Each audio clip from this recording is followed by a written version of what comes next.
Assalamualaikum warahmatullahi wabarakatuh. Perkenalkan, nama saya Muhammad Heri Ramdhani.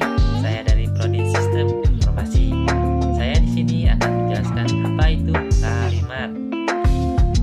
Kalimat didefinisikan sebagai suatu bahasa yang disusun oleh kata-kata yang memiliki makna yang lengkap. Dalam bentuk lisan, kalimat diucapkan dengan suara naik turun, keras lembut di sela jeda, dan diakhiri oleh intonasi final yang diikuti oleh kesenyapan.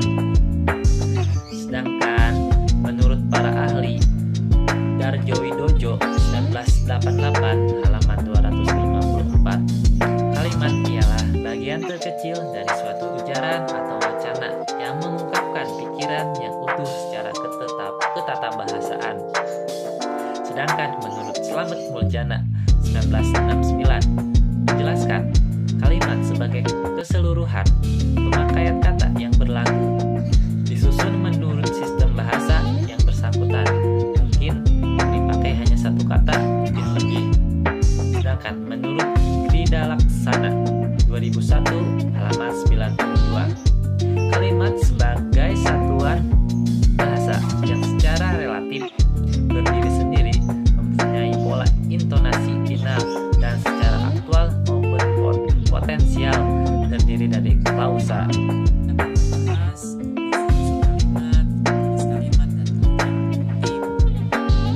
Unsur-unsur kalimat.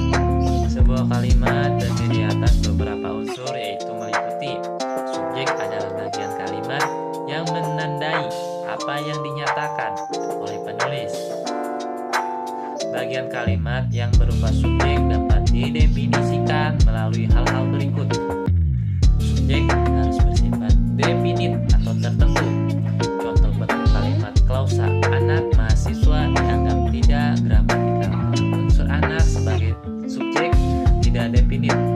Kata anak seharusnya diikuti oleh demonstrativa, ini atau itu, sehingga klausa tersebut menjadi anak itu subjek, mahasiswa predikat.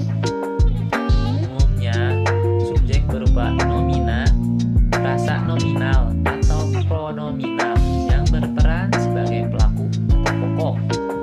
Subjek merupakan jawaban atas pertanyaan apa atau siapa.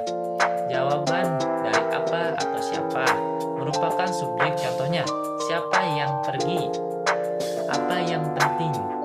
Subjek biasanya terletak di awal kalimat atau di depan predikat. Namun dalam kondisi tertentu, subjek terletak setelah predikat atau setelah keterangan.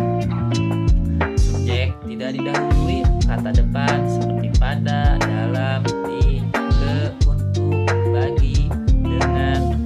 Satuan kebahasaan yang didahului oleh kata depan tidak berfungsi sebagai subjek, tetapi berfungsi sebagai keterangan. Misalnya, bagi seluruh mahasiswa wajib hadir tepat waktu. Kalimat tersebut tidak mengandung subjek karena didahului kata depan.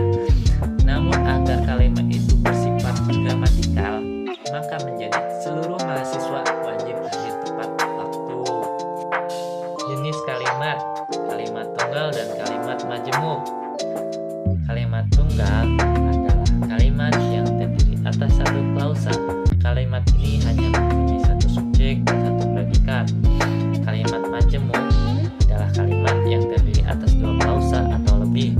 Ahli bahasa membagi hubungan antar klausa ke dalam dua jenis, yakni hubungan koordinasi dan hubungan subordinasi. Kalimat lengkap dan kalimat tidak lengkap. Kalimat lengkap adalah kalimat yang terdiri dari unsur subjek dan predikat, bahkan ada unsur objek lengkap dan keterangan jika predikat menghendaki kehadirannya. Kalimat tidak lengkap adalah kalimat yang terdiri atas subjek, predikat, objek, atau keterangan saja. Yang termasuk ke dalam kalimat tak lengkap adalah kalimat elips, sampingan, urutan dan minor. Kalimat inversi dan kalimat permutasi. Kalimat inversi adalah kalimat yang mengharuskan predikat mendahului subjek. Kalimat permutasi adalah kalimat yang berpola berbalik. Macam-macam kalimat. Kalimat berdasar tujuan yaitu kalimat perintah, kalimat berita, kalimat seruan, dan kalimat tanya. Kalimat berdasarkan pengucapannya yaitu kalimat langsung dan kalimat tidak langsung. Kalimat berdasarkan cara penyajian